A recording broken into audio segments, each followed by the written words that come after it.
You ready for the one and only show, man? Live from Houston, Texas. It's the go-to girl, professional comedian, TV producer, and founder of MarriedDate.com. It's millionaire matchmaker, Amber Neal.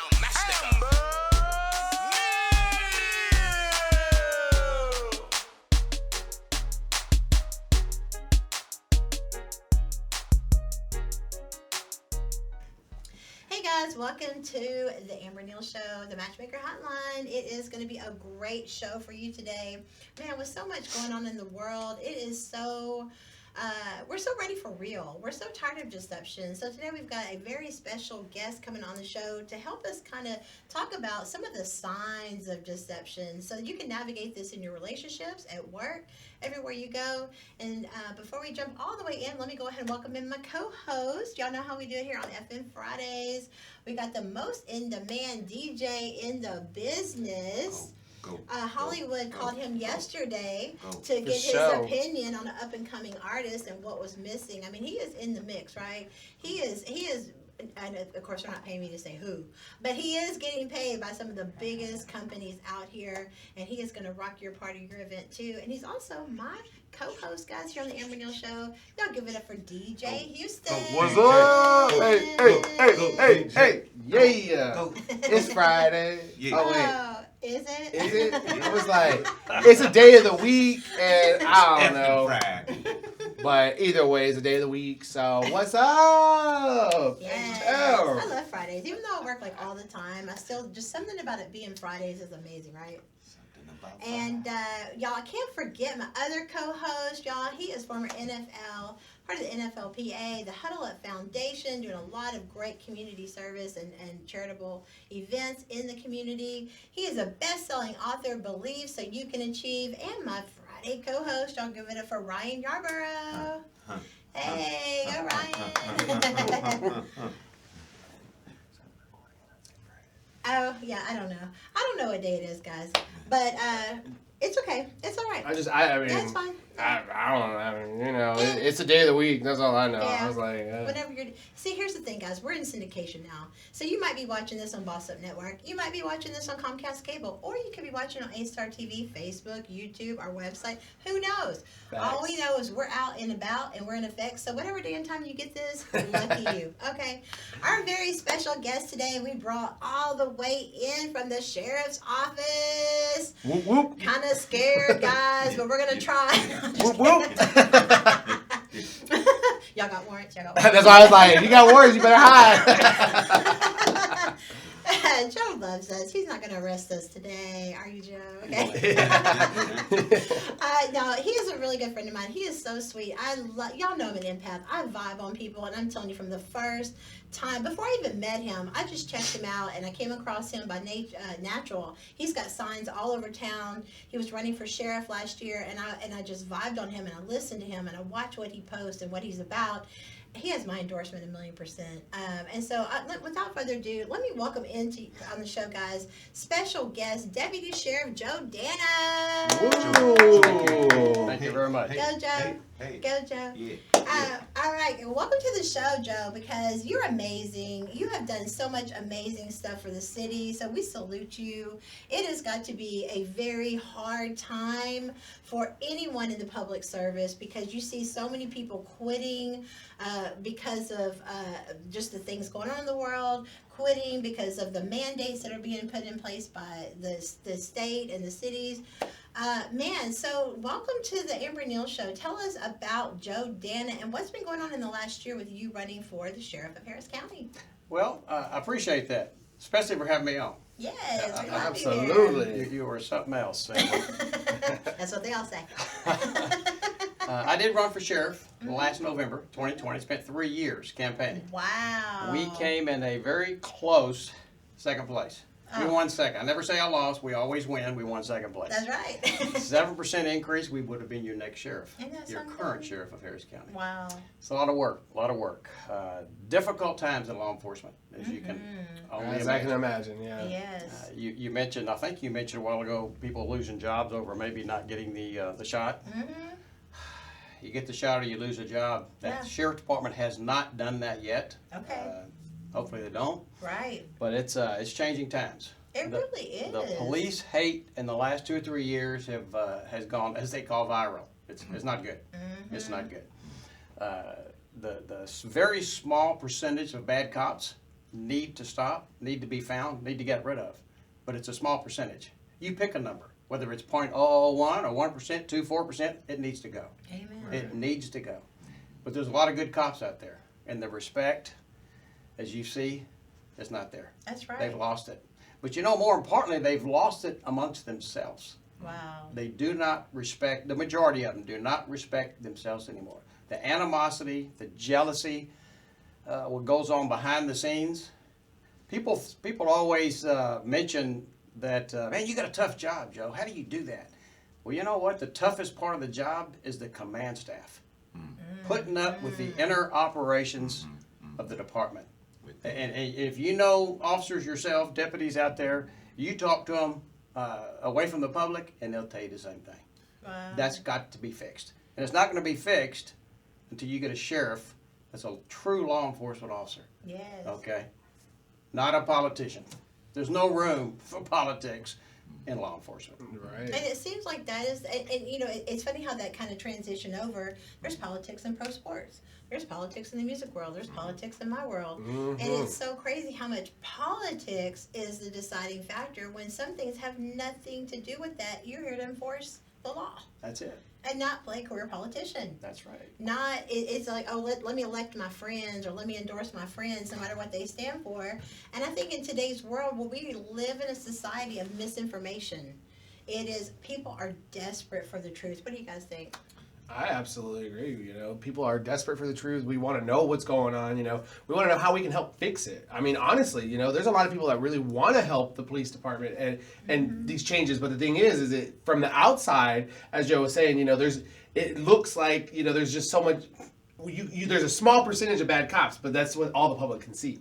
They don't see what the good stuff do or the good cops do. So, you know, from the public's eye, from us, it just looks like, you know, corruption, bad, only this. And it's like, how, in the public, how can we help change that? You know what I mean? Like, is it just, what is it? What do we have to do to help change that? Because is it people that we're electing? Is it people that we're just not reporting? You know, what's the cause of it? You know, I mean, from a citizen, I don't know. I can't tell you what the cause of it is. I know that when I talk to the different law enforcement officers, they all give me different stories. You know, some say it's the citizens. Some say it's the law enforcement itself. Some say it's the politics that go into it. You know, so it's like, what can we do to help? How can we change this? You know, what do we have to do to go forward to make it better, to where we don't have to play the guessing game of wanting to we just want to know. You know what I mean? We just want the truth. We don't want to have to play a guessing game.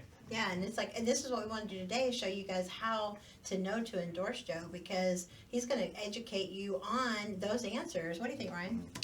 Well, as DJ was saying, it's more so to me personally about transparency. As me and Sheriff. Okay, we're gonna make you We're gonna make you speak it say into it one more again. Okay? Sheriff, that's right. As That's a good me name and to Sheriff it. Joe were talking when the cameras weren't on, we were also talking about the transparency part.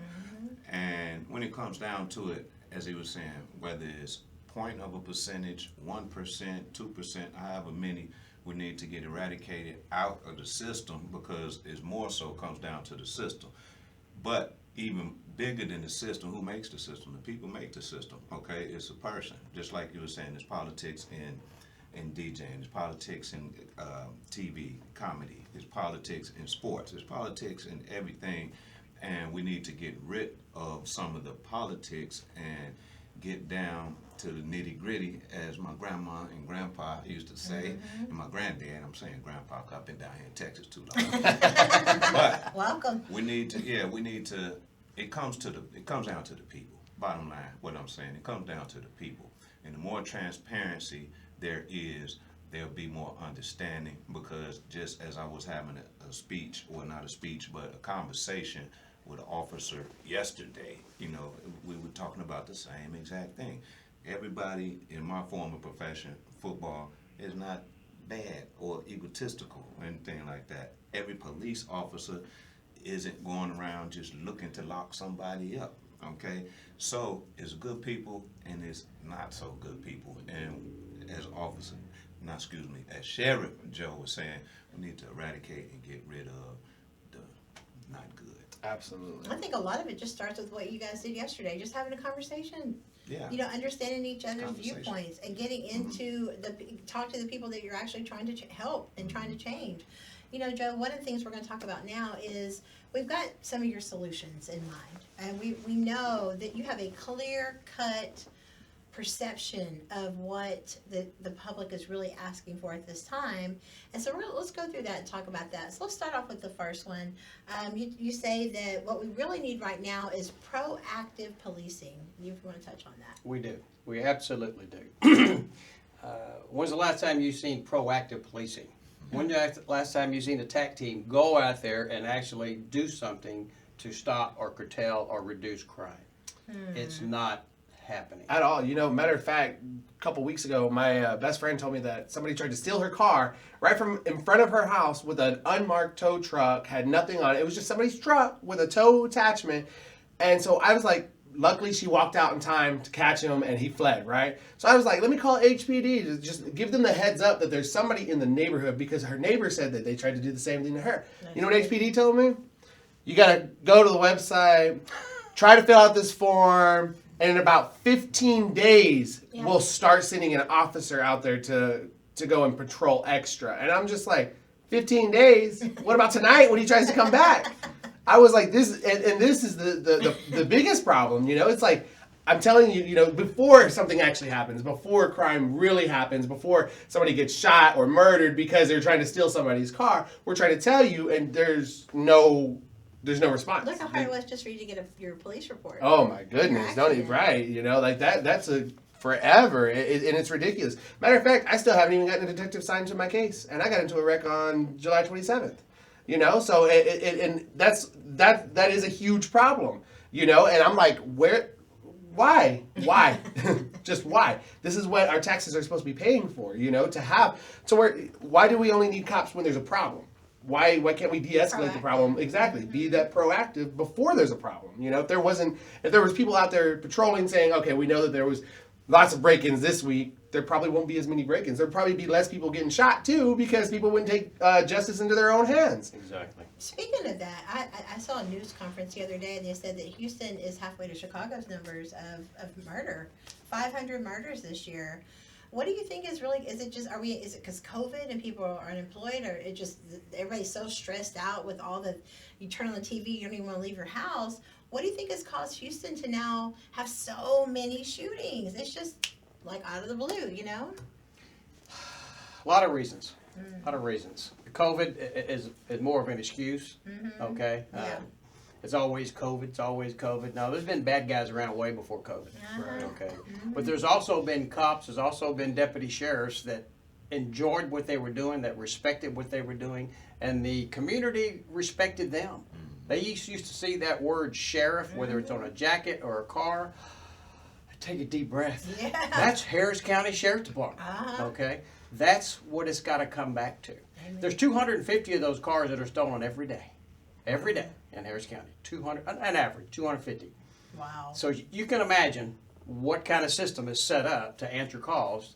They're not going to fly out there, lights and sirens, to grab somebody, as long as it wasn't a repo. I assume it wasn't. Right. No, it wasn't no repo. Okay. Joe got jokes. But that in another instance, as far as proactive policing goes, road rage. If you guys happen to see I see it every day. Every day. That's what caused his accident. That's why he literally drove him off the road. Mm-hmm. And then fled. And then So they have no idea who it ran was. 2 red lights, you know. Well, they need to be proactive on that. They need to have unmarked units with uniformed officers shutting that stuff down.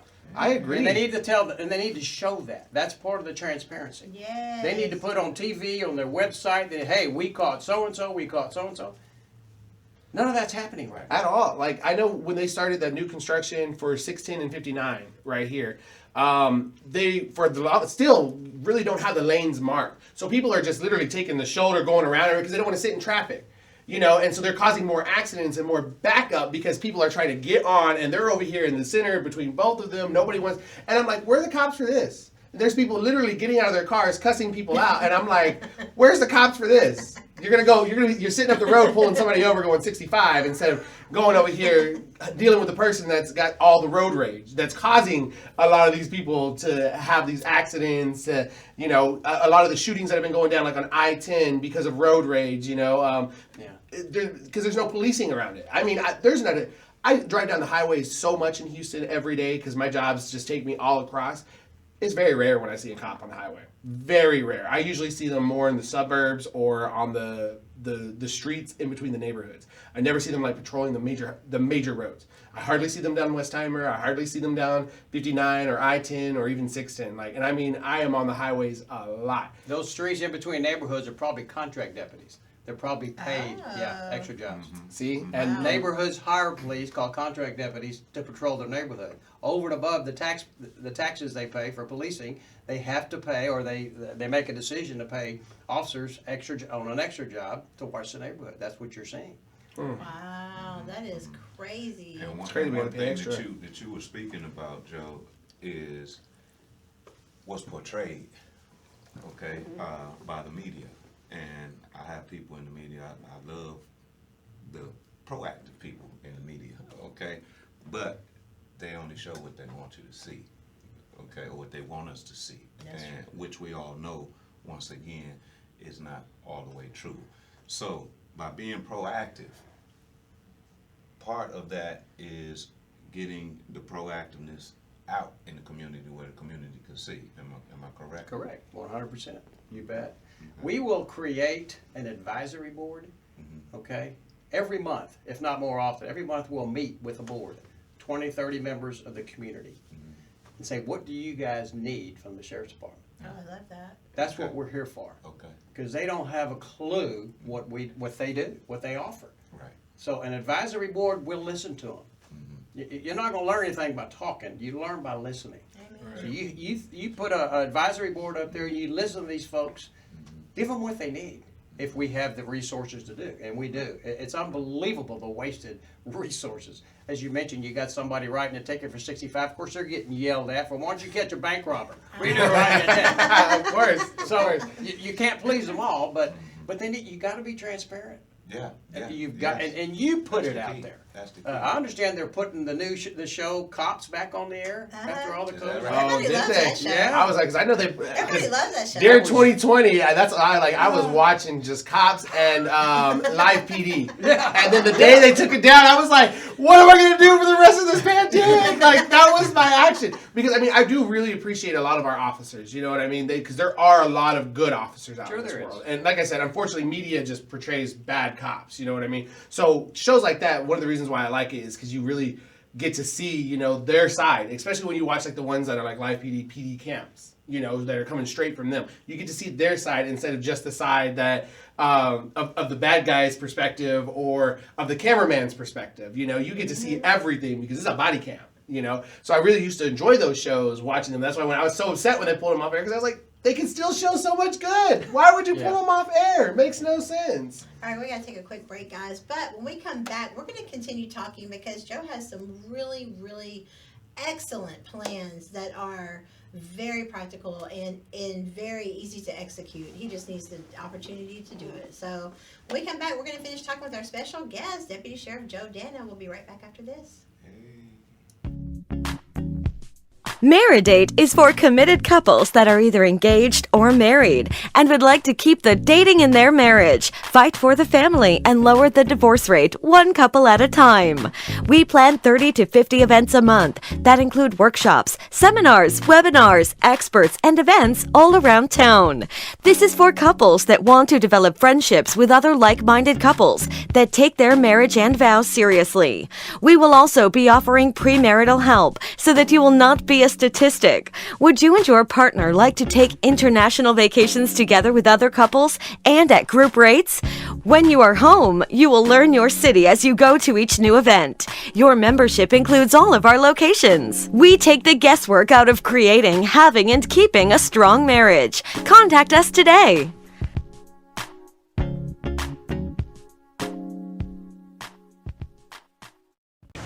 Hey guys, it's your girl matchmaker, comedian Amber Neal, and today I am bringing you my brand new book, hot off the press, guys. I have so many copies of these. Please get one, okay?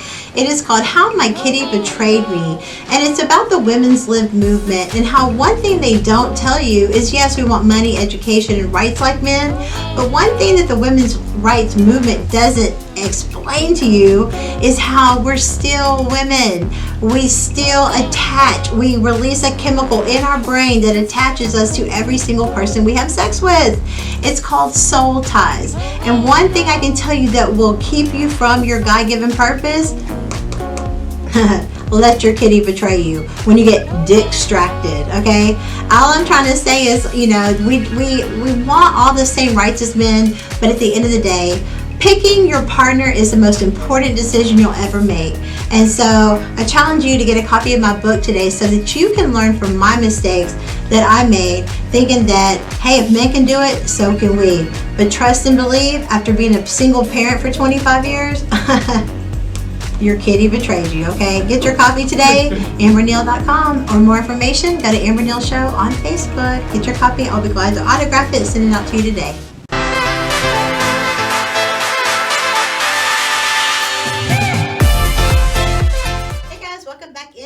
Neal Show, aka the Matchmaker Hotline. Welcome in my co-host DJ Houston and Ryan Yarborough. Sup. All right. Man, if you guys have missed the first part of the show, you have missed a treat. We have special guest, Deputy Sheriff Joe Danna in the building. Welcome to the show, Joe. Yo. Hey, great to have you back on. We were just talking about his plan for when he becomes sheriff of Harris County. We're going to speak it into existence.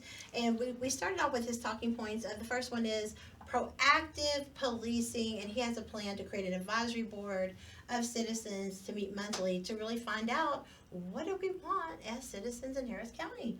Brilliant idea. I love that. So the next thing is, one of the things you talk about, Joe, in your campaign is your appreciation of the department of 5,000 men and women. A lot of folks in it. Wow. That is a lot of folks. 5,000? 2,500 in the jail alone, in the jails, and 2,000 on the streets, roughly 2,500. Yeah, a lot of folks. Wow. They need to know the sheriff has their back. Amen. That's what they need to know. Right. They have their back. And it's not about the sheriff. It's not about Joe Danna. You like Joe Danna, you're going to see it's not about Joe Danna. Right. It's about the 5,000 men and women. Amen. They need to be appreciated. Mm-hmm. They need to know that the sheriff and all the command staff, they're tickled to death they're there. I mean, in this day and time, who wants to be a cop? Mm. Who wants to go to jail and fight the inmates? Right. Well, if they're appreciated, they'll want to do it. Amen. And going back to proactive policing, if they're appreciated, they'll be tickled to death to get out there and proactive police. I love that, because, you know, one of the things as a relationship expert, I talk about on the news, and different organizations will hire me to come in and help boost the morale. People understand it starts up here and it rolls down. And so that's the beauty of it. No matter what profession you're in, you understand the psychology of how to have an effective overall result, because you understand it starts with you. And whatever culture you set, and whatever morale you put in, and whatever example you bring to the table, which really brings us to our next point. One of the things that Ryan mentioned that's so important was transparency. That's one of the things that you talk about the most I've seen in your campaign, is about the transparency and that we need integrity. What do you guys think? I totally agree, because before any and everything is all said and done, we're humans, we're people. Regardless, Right. Sheriff, former athlete, comedian, DJ, we're all humans. And Yeah, what we it all are. comes down to, as you were alluding to, was the appreciation part. When people feel appreciated, people will go beyond what is asked of them. Okay, and it doesn't matter, once again, what the title is. It's just human nature. Okay, and that's what it all comes down to. Even the inmates. Okay, because I know plenty of inmates as well. But it comes down to, okay, you having a certain morale, once again, some of the stuff that we'll be speaking on again, having a certain morale about yourself, okay, whether you on this side of the bars or the other side of the bars, because you said people don't even want to come to work and want to deal with that stuff, okay? But if you know that you're coming to help your other brothers and sisters that's on the staff with you, to help the community to become better, then is motivation to come. But you also have to be appreciated in order to do that as well. So that's my take on that particular part, because like I said in the beginning, we're all human, and that's what it comes down to. Look at Southwest Airlines. Southwest Airlines, year after year, voted the best place to work. There's a reason for that. Look how they treat their employees. Yeah. I mean, that's what people understand. You got people that will sit there and you know, especially in the restaurant industry, you can attend to this. Oh, yeah. The shrinkage is the number one reason that businesses fail or are not profitable. People stealing from them. And the thing is, why do they do that? Because they feel like you're so greedy, or you don't care about them, and you just and so they're like, well, they don't feel guilty. They'll just take from you back. But if you put a position in place like you have, where you have the open door and you care about the whole person, not just while they're on the beat, you care about their whole life and their whole mental health. Mm-hmm. And you understand how important the mental health aspect really is in today's world. When to choose to be an officer, a doctor, a nurse, military, anything like that, a teacher, those are some of the most selfless professions. We talk about, we complain about going to work at different jobs, but your life is on the line. That is a whole nother level of commitment to a passion. Because you know I have a commission to a passion. You do too, and you do too. Service. Mm-hmm. But as an officer, wow. I mean, that is, so speak to that, Joe. What do you think about that as far as, as far as the integrity part, what are some of your plans to really let people get to know Joe? I know you've got the panel, you've got the advisory board, you're getting the community, you're talking to the 5,000 men and women. Is there anything else you want to add to that, how does Joe Danna represent integrity in Harris County? Well, there's another aspect to that, and it's called effective policing. Okay. Ooh, I like that. To become an effective police agency, you need an organizational chart. Organizational chart right now is missing a very important word. It's called organization. There is no organization at the Sheriff's Department right now. We've been working on an organizational chart for 2.5, 3 years. Wow. And it's an effective organizational chart. Okay, the way it's managed now, nobody knows. No, I shouldn't say nobody. Very few of the employees know who's in charge of what, and it changes weekly. There's your problem. It's unbelievable. That's the problem. Yeah, unbelievable. We need to attack this. We need to start this organizational chart. There's 3 commanders. There's a sheriff with 2 assistants. Let me take a step back. All the experts will agree, managing people, the most effective way to manage individuals, or the most you can manage, is 3 to 5. And all the experts will agree with that. That's amazing. So one person can only effectively manage, let's say, 5 people. So the sheriff will have 2 deputy sheriffs underneath him, deputy chiefs underneath him, and 3 commanders. Okay? Each one of them will have 3 to 5 commanders underneath them, and so on and so forth.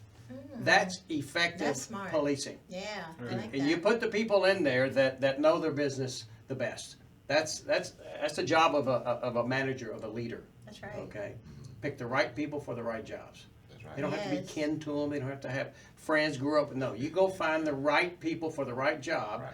And those facts will spread amongst the department. Oh my God! Look who he's got over here. Right. Look who he's got over here. Yeah. That organizational chart is also way up to close to the top of the list. Needs to happen. It's got to be reorganized. There's no organization right now. Yeah, it's like, how do you even function if there's no? And that's probably why you can't get answers and Right, some of the things that we try to get answers for. Yeah. It's like, if y'all don't know who does it, Yeah, exactly. As the we'd love to public help gonna you know. if we can figure. We'll call y'all in a couple of years when we get this organizational chart. Yeah. Wow. I mean, It's something the community never thinks about, though. And They it's just don't so- think about that. it's one of those things, sometimes it's like the answer is just right in front of your face and you just miss, and it's like, how can it be so simple to boil down to one thing, just like the organizational chart, so we can have structure? Can you imagine trying to run any business or any organization without any kind of structure? You got a bunch of chiefs, not enough Indians, what they say? Everybody's a chief. Yeah, when you got too many cooks in the kitchen, you know what I'm saying? Like you can't. Like everybody can't be the boss. There has to be one person to be in charge of everybody, and then people underneath him to help with the delegation of everything, you know, because like you said, you can only hold up to like 5 people at a time, you know. Right. That's why companies have big, you know, executive officers. They have a CEO. Their CEO usually has somebody who's a COO and a CFO, and then there's a president and then a vice president, because you need chains to run different departments, to run different things, because they're the best fit for that. You know, you may be the best fit at the top to know, you know, the overall, this is how we got to structure it all, but you may not know the best way to handle I don't know police too much, so I'm just gonna say like detective. You know, so you may not be a detective. You may be the manager to know how to run all of that stuff. So you hire somebody who's gonna be the best detective to run the detectives. That's you know what I mean? Because that's what a good manager does. Right. You don't have to know 100% every position how to do it 100% effectively. You have to know the people who know how to do it effectively and hire them. Yeah. That's what a good manager does. Well, you know, that really leads us to our next topic. Joe, you said, I know you were telling me off air about a recent federal lawsuit filed because you had so many detention officers have quit. Mm-hmm. And so I can't even imagine. There's shortages of everything now, so of course the crime is just going to keep going up. But can you speak to the morale with people quitting? So just people just quitting. It's got to feel kind of helpless a little bit. A couple of weeks ago, one of the unions for the sheriff's department, they filed a federal lawsuit. Over 200 DOs, detention officers, quit, and there's 50 to 100 close enough. In addition of the 200, they're close enough to retirement. They're going to get their retirement. They're going to walk out too. What? We're talking 300 DOs at the jail with no defunding. You mentioned a while ago, short of cops. Yeah. Well, defunding plays a major role in that. You know, but these folks are leaving because of the way they're being treated. Right. Because they're what they're making them do. The overtime, the forced overtime. These people have families. You said I'm going to be about the deputies, the 5,000 men and women. I'm also going to be about their families. Amen.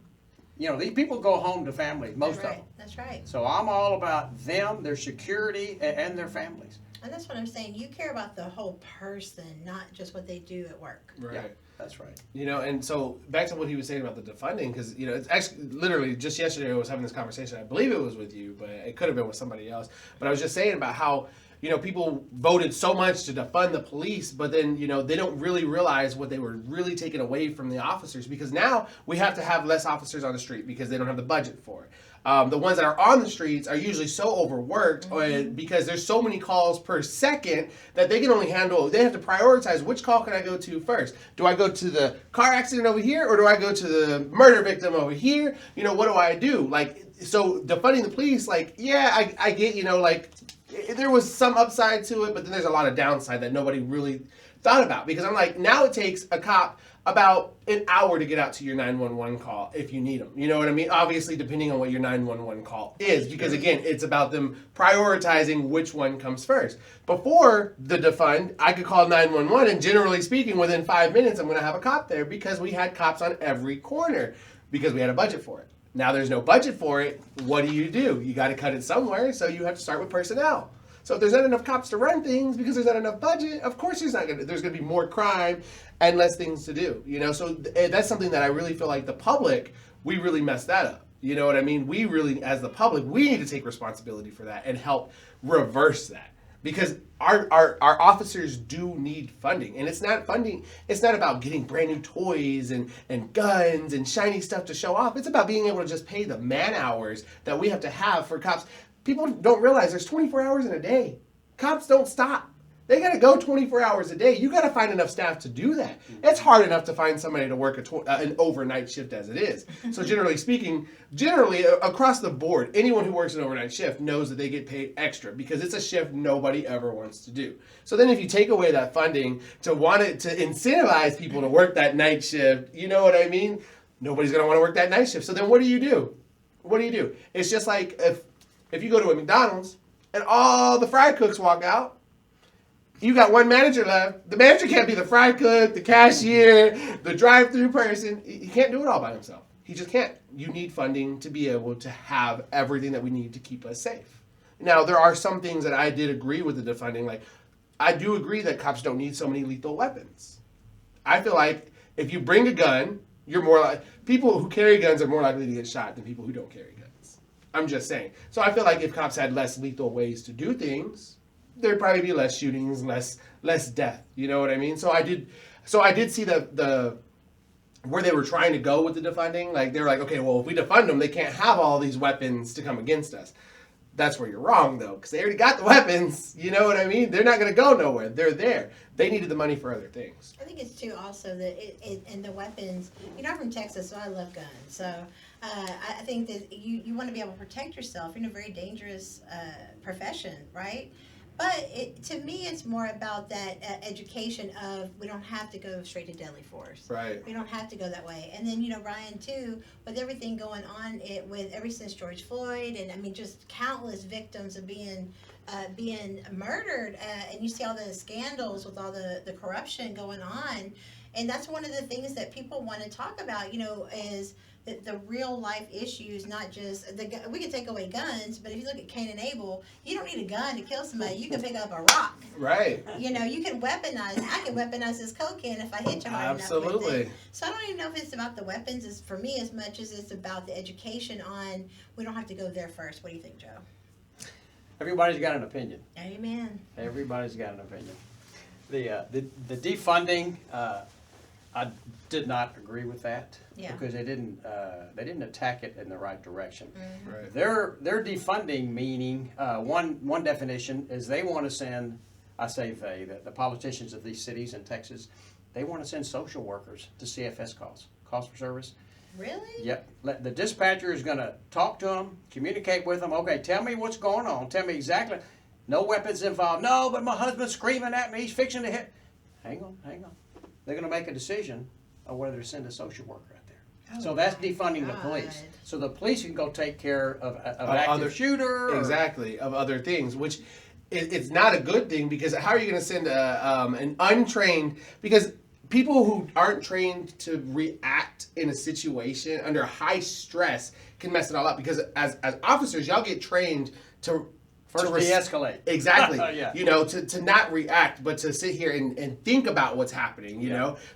Most people, they're first, if somebody's yelling at them or coming at them or threatening them, they go into defensive mode and they don't even think anymore. They just react. Yeah. Cops can't do that. They have to, and so sending somebody untrained to a domestic violence situation where, okay, there's no weapons, but that was at the moment of a call. If you send somebody who's untrained, they could escalate it even more and it could Right. become worse. Wow. What do you think, Ryan?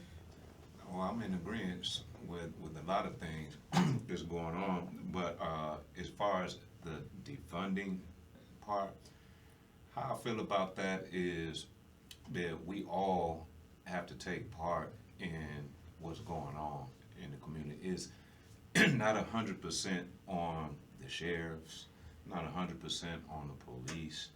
It's on you first and foremost. As you're saying, you have to be able to de-escalate your own situations first and By foremost. voting. Yeah. Let's put the Wow. onus That's on right. you for that, okay? Yeah. Shut up if you didn't vote.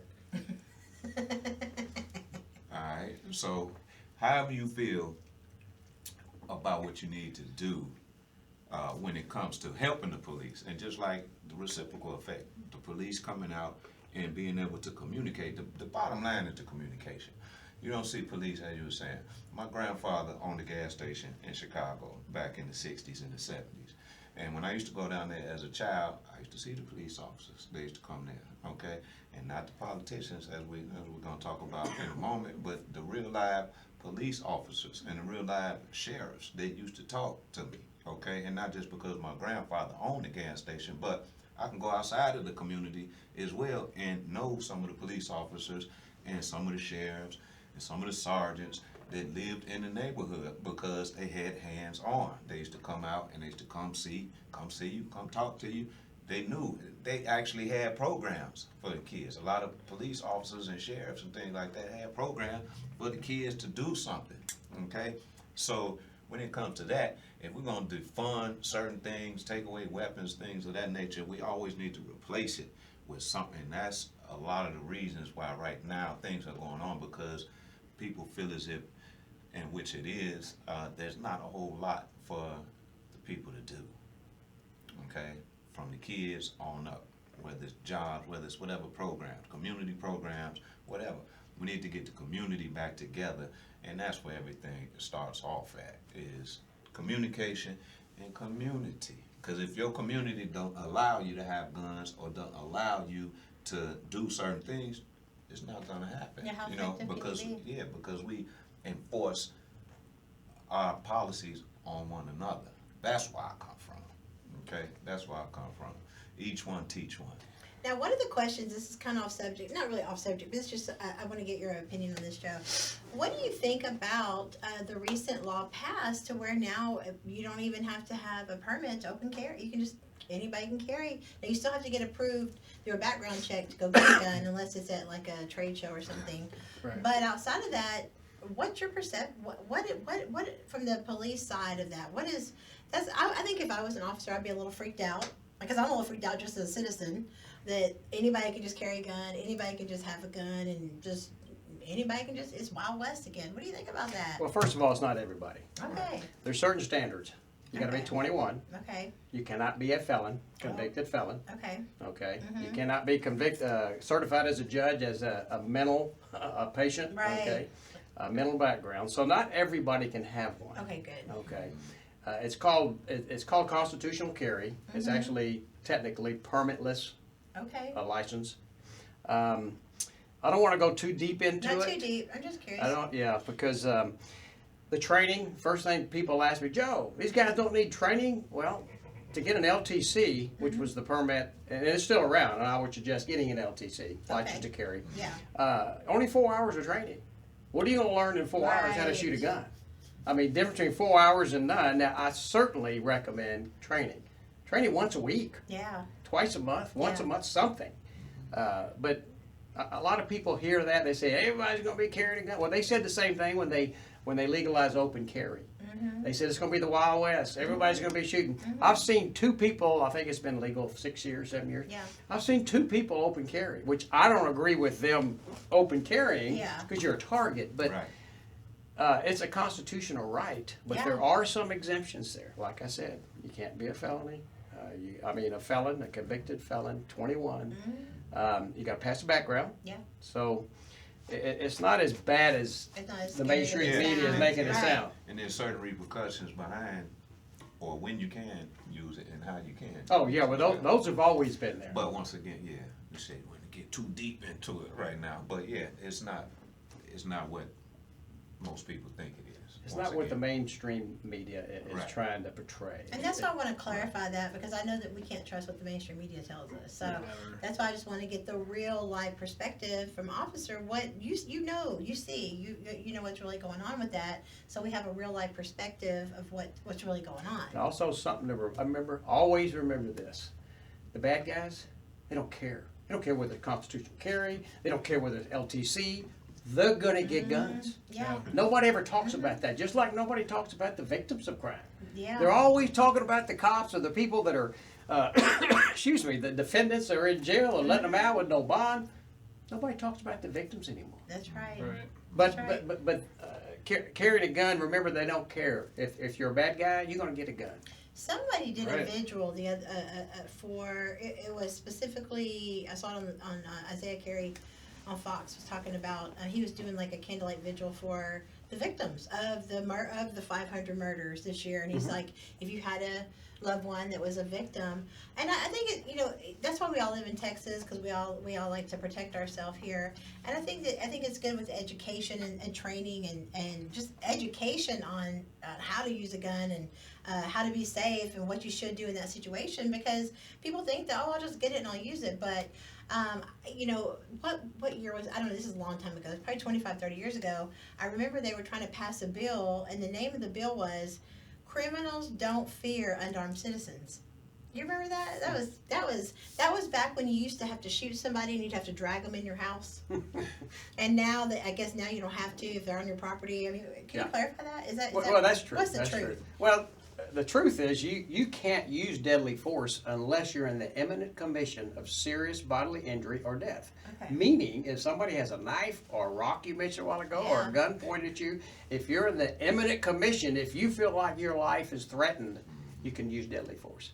Yeah, 'cause Otherwise, we you're gotta going to do a clarify. lot of explaining. Each one of those bullets Yeah. come with a lawyer, okay? Yeah. Everybody's going to be coming after you. You're The lawyers, funny. the DA.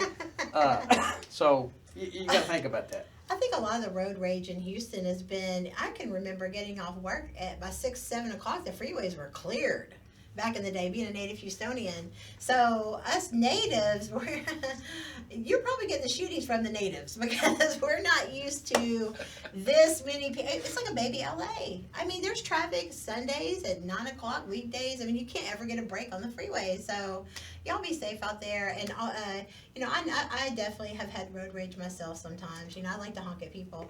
But I'm not quite doing it as much these days because now it can cost you your life. It At really the end of can. the day, it's about not letting people steal your joy in general, right? As we mature and grow in our spiritual journey, we understand. We just leave all that to God, and He'll vindicate us in the proper ways. But what our last talking point here is, Joe. I know you're not. You're definitely your campaign is about. I am not a politician. I am a sheriff. That is a big difference. So the question is, how do you think you will get people to work for you? As a new sheriff. Everything we discussed earlier. Appreciation is number one. Yeah. Transparency, when the 5,000 men and women realize they have an organizational chart that's effective. Yeah. And they know what it is. They know who their superiors are. They know who's which they can order from. They know their limits. Okay? It's actually common sense. This whole thing is common sense. Crazy how many people don't have common sense. That's right. Really? What do you really need to know about law enforcement if you treat people? I grew up by the golden rule. I live by the golden rule. Amen. You treat people like you want to be treated. You hire, as we said earlier, you hire people that know this stuff. You hire detectives. They have detectives down there now that are the best in the country. They do. They have PhDs. They have the traffic department. It's unbelievable what the sheriff's department has. That's amazing. But they're not being utilized. They're not being utilized. So it's picking the right people for the right jobs. Okay. Right. And it's treating people like you want to be treated. It's that simple. I'd say that, but that's what it is. It is that simple, guys. I mean, it really is. People, as we always say on the show, people do what they want to do, and people do what you let them. And so, so I understand right now. So we ran last year. Right now, we are waiting on what's going on before we find out about 2024. So what's going on right now? What's going on right now is President Biden nominated our current sheriff to become the ICE director. Okay. Once he gets confirmed by the Senate, the U.S. Senate, he's already been confirmed by a Senate committee. Okay. But once he gets confirmed by the Senate, he will step down and he'll be sworn in as the ICE director. Wow. And at that time, the 4 commissioners of Harris County will make a decision on who the new interim sheriff is going to be. Okay. So we're in the fight. Our name's in the hat. I got 3 votes. We got any commissioners here? No, I guess not. I don't know. How quick is that exam? Okay. But Joe, I don't know how much time we have left in the show, but just probably about 5 minutes. But I definitely wanted just to run over some quick things real quick too. So today's show is called Signs of Deception. Okay, because when you are seeing so much on TV. From the news, politicians, it's almost like you could find an agenda to fit what you're trying to say. You know what I mean? It's almost like everybody's right if you really Google and look hard enough. But that's not true. That is division to keep us apart and really learning the truth and coming together as a community. So signs of deception. This is going to be a little fun. Okay, so we're going to end it on a little fun note. So these are some of the signs that we came across. I Googled these myself. I like Google. And I just want to see what you think about these as a police officer and somebody who, specifically what I'm looking for you to do is when I'm looking at a candidate for election, how can these are body language signs that we can know that is deception. And so we're just trying to educate people. That's where the education comes. This all goes back to you got to get out and vote. But you also got to know how to decipher what you're seeing and hearing from the people talking, okay? So these are some fun things. So we'll just kind of leave it here, then we're going to get out of here. One of the signs of deception is a change in speech patterns. A telltale sign that someone may not be telling the truth is that there's irregular speech. Do you find that true? Oh, well, sure. Okay, so it's like if your voice gets real high when you're talking, or always heard if it's a lot of details. What do y'all think? Oh yeah, if you over-explain, that's definitely a tell that you are lying. You're covering something. Exactly. I just told somebody that yesterday. I was like, stop over-explaining, because now you sound like you're lying. Like, you should just ask for an explanation. Calm down. Especially when the press is there, but I just want to educate people on these little telltale signs. So when you hear people that are not good people running in these different elections, you can kind of look at it and go, oh, okay, they told us about that. What do you think, Ryan? Telltale sign. What's the next one, Ryan? I agree. The next one Yeah. is, okay, not saying enough. Or did I skip over? The use of non-congruent gestures. The use of non-congruent gestures. Okay, I think because I know in body language it's about talking with your hands and not and just your physical, like what your body does. Like when I go on stage, it's like I act out the joke versus telling the joke, right? But when it's deception, your body language with your hands and your movement, your feet should match what you're saying. If not, you can kind of tell. It's kind of like if somebody's arrested, you can tell they're all fidgety and nervous compared to somebody who's innocent will just be like, they don't have. Don't you think? What do you think about that? How can you clearly tell when somebody is lying out of their face? Now I know psychology says if people look to the left, they're lying. If the way they voice and inflection changes. What is one of your fastest ways for you, Joe, that you can tell somebody's lying? You said it. Look away. If they can't stare you in the eyes when they talk to you, I didn't do it, officer. Officer. I mean that's a ripoff right there. That is the number one. They don't stare you in the eyes. Oh, wow, that's I love how he said it. That's a ripoff right there. That's a ripoff. And like you said, what's the next one? Saying too much or something? Saying too much. When you just over-explain, it was a simple question requires a simple answer. If you're going and he's asking you, how was your day? And you're giving him a book worth of how your day was, you're hiding something. There's some details in there that you're trying to cover up, So I feel like saying way too much can cause it, but then when you have it to where you don't say nothing at all, you don't say enough, you just leave it at like one word and you try, because the more that you talk, the more people can tell you're lying, so you just say one word. It's kind of weird. It all depends on people's personalities. The people who naturally talk a lot are going to over-explain. The people who don't talk so much all the time usually tend to be the quieter ones that just, it's one word because they know they're not great with words, so the more words they say, the more fumble they're going to have. Keep your mind on answering the question. Just answer the question. Somebody asked you, how was your day? I didn't shoot him. How was your day?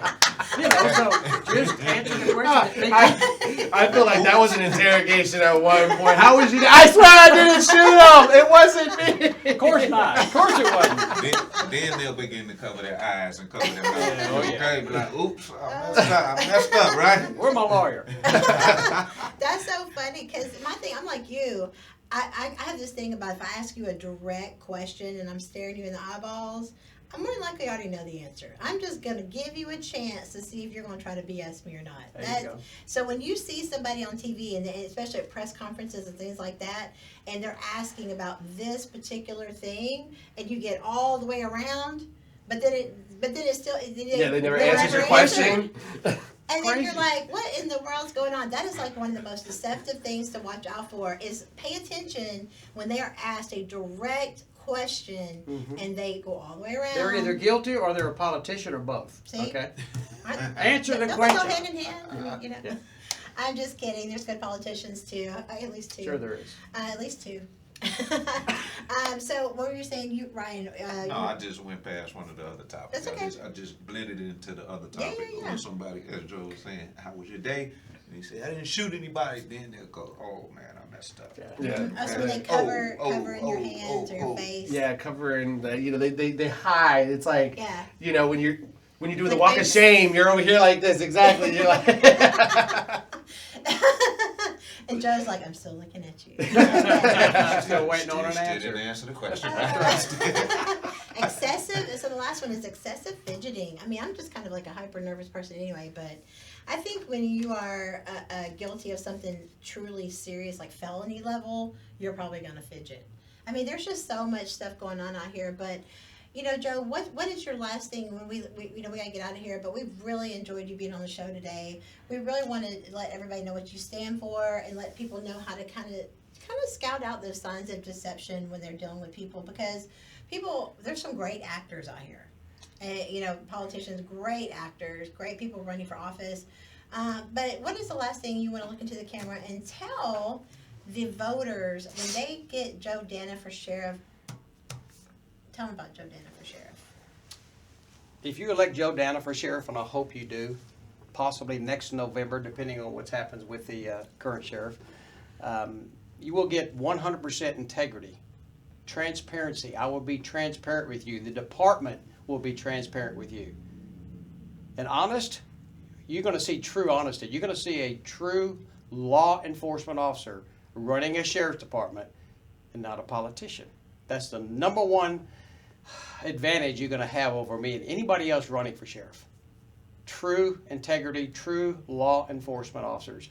And to touch on the voters, as you mentioned, Amber, we need people to vote, but we need informed voters. Do what Amber said. Google some numbers. Look at court cases. See what the history is about Joe Danna. My life is an open book. Trust me. It's all out there. It's all over the internet. So do some research. Don't just go push a button and vote all of one party, which you can't do any longer, actually, straight ticket voting I'm speaking of.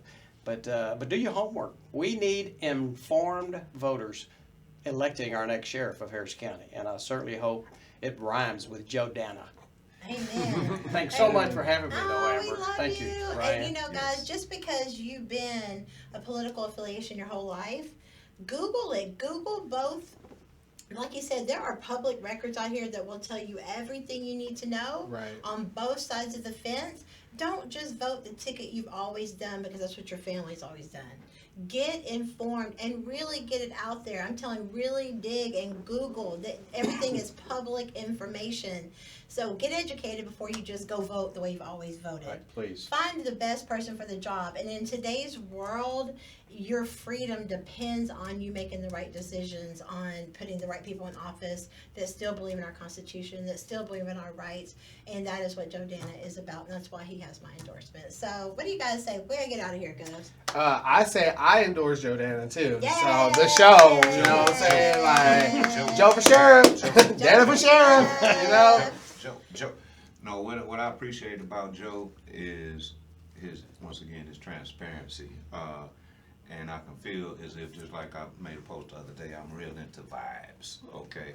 And I feel as if Joe is someone that is going to get the job done when he has the opportunity to get the job done, because he's already getting the job done, okay? So that's my endorsement for you, Joe, because I know we're going to be talking a little more about other things as well. So continued success to you, and congratulations in advance. Thank you, and God bless you. God bless all of you. God bless you too. All right, Joe Danna, is it joedanna.com? Danna for Danna F-O-R for sheriff. for sheriff. DannaForSheriff.com. D-A-N-N-A. Danna for sheriff. The number 4 or 4 spelled out? Right. F-O-R. I was like, F-O-R.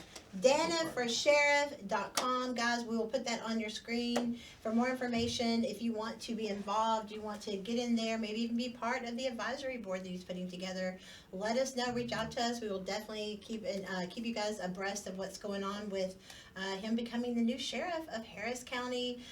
That's the end of our show, guys. For more information, y'all can go to amberneal.com. You can go to matchmakerhotline.com to book any one of us for any of the things that we do. And thanks to our friends at Meredith for sponsoring the show today. absolutely. And make sure y'all guys go like and subscribe. Boss Up Houston Network, Facebook, YouTube. Go check out our YouTube channel at Matchmaker Hotline that has all of our latest episodes and all of our past episodes if y'all guys want to watch again. And make sure y'all guys go and check out the A-Star TV app as well, where you can start catching us on there every Monday, and then of course catch the reruns after that on the app. Mondays Check it at out. 7 on A-Star.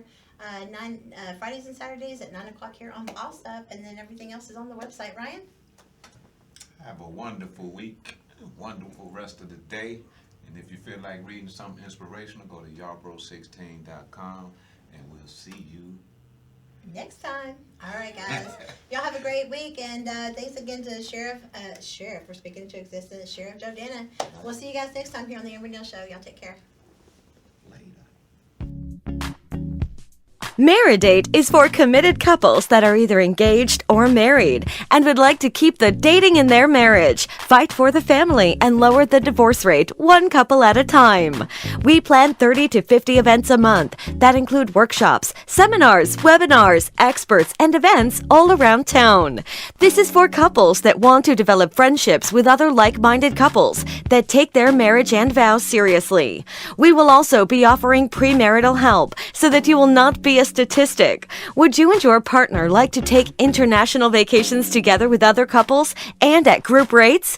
When you are home, you will learn your city as you go to each new event. Your membership includes all of our locations. We take the guesswork out of creating, having, and keeping a strong marriage. Contact us today.